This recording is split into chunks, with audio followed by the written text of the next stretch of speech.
Hey all, what's up? Welcome to another edition of the Bourbon Rookie. My name is Kevin.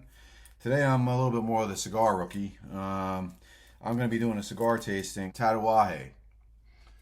The Tatuaje line is a solid line. Pete Johnson, the owner, collaborating with Don Jose Pepin, whose name is pretty much renowned in the cigar industry. Um, Today I was able to get my hands on, last time I was in the cigar shop, these the Tatuaje TAAs, um, both made at Don Pepin's factory, My Father Cigars. um, I guess they retail anywhere on, well, depending upon if you're online or whatever, 14 $20. I got these at the shop for 20 a piece. These are 5 3/8 by 52s. Um, uh, Basically, this is it's pretty dark. It says it's a Connecticut broadleaf wrapper. Um, and I just want to make sure because there's a PCA version which uses an Ecuadorian Sumatra wrapper. I don't see this as a PCA. Anyway, yeah, this should be the Connecticut broadleaf wrapper, and it's got a Nicaraguan double binder and Nicaraguan fillers. This is basically a yearly thing now, that a lot of cigar manufacturers do to support the Tobacco Association of America. 50 cents of the proceeds from the cigar, or the sale of the cigar, go to that organization. So let me see here. While I'm going to get a cut. I'm going to get a V cut. But yeah, so I'm going to cut this up. I'm going to use a V cut on the end. It's a small. I should probably use a punch rather than a V, just because the end of that's probably going to crack if I use a V cutter. So that's what I'm going to do. I'm going to use a punch. My little wacky little punch cutter here. I forget where I got this from. Somebody sent me this for free as a gift. But yeah, so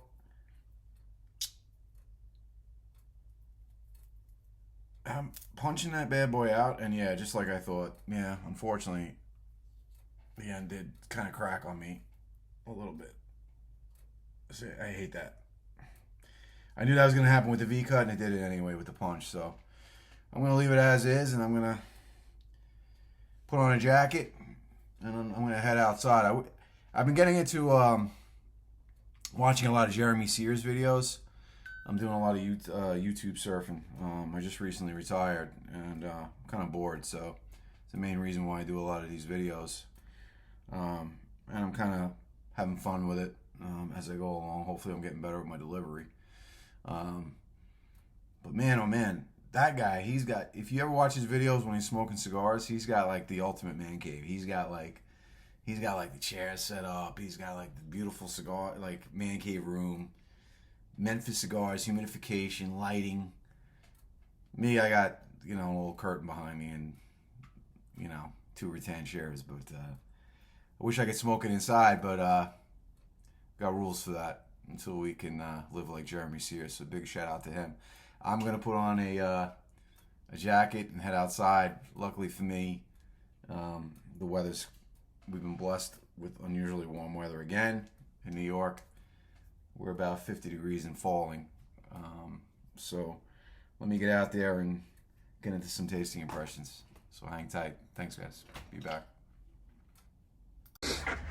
All right, so we're outside, and temperature's starting to dip. It's about 50 out, and I'm out in my little tree that's dying. So right off, the cigar's pretty much taking care of itself. Beautiful notes right off the bat. Beautiful tasting profile. It's dark chocolate, like a sweet chocolatey, spicy, taste to it right now. It's like a syrupy, sweet chocolate with a little bit of spice, a little bit of pepper on that. And the aroma coming off the foot is very sweet, and it matches the flavor profile that I'm getting from the cigar. It's really good so far. So rather than wax poetically and bore you, I'm going to get into this and I'll be back.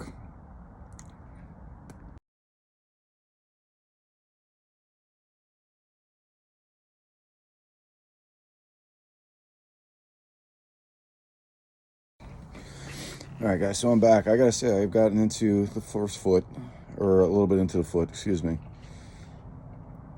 It's, it's burning a little bit uneven. I'm not a big touch-up guy, so I'm just gonna let it go on its own. Ash is nice and white. Doesn't seem to be flaky at all so far. And what I've gotten is that chocolatey taste I was getting is now taking a backseat to the cedar that's in the profile. So it's gotten a little woody and spicy, and a little bit chocolate is kind of taking a back seat to all that, but it's still in the background. It's syrupy. So when you take a sip, it's syrupy, meaning that it coats the inside of the mouth very nicely, and believe it or not, in my opinion, it coats the inside of the mouth. And so far, it's great. So far, it's very good. It's really, really good. If anything changes, I will let you know. So, it's correcting itself as I go along. I wanted to get a quick tasting note in here. We've gotten a beautiful creaminess that's coming to the finish on this cigar. None of the flavors have subsided.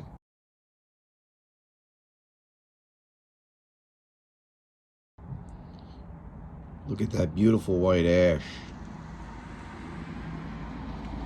That ash is hanging on.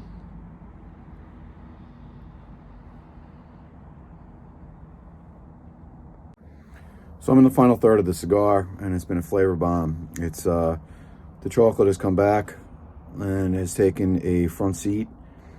It's still syrupy. Those cedar notes are still there. Pepper notes are still there.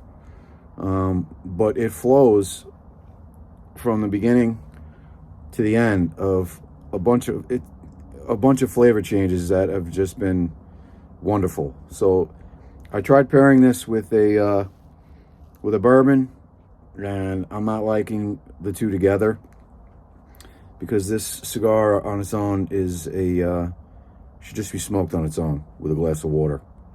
If you really want to get the full experience, especially if you're into cigars. I tried pairing this with a Cyrus Noble, but that, from what I'm getting on that, it's very sweet, and it's two totally different. It doesn't really complement. So stay tuned. My next video will be a video of the Cyrus Noble, my tasting impressions, and if you would, please hit subscribe if you like what I'm doing. Any suggestions and a like would be appreciated as well. With that, have a good night, guys, and we'll see you next time.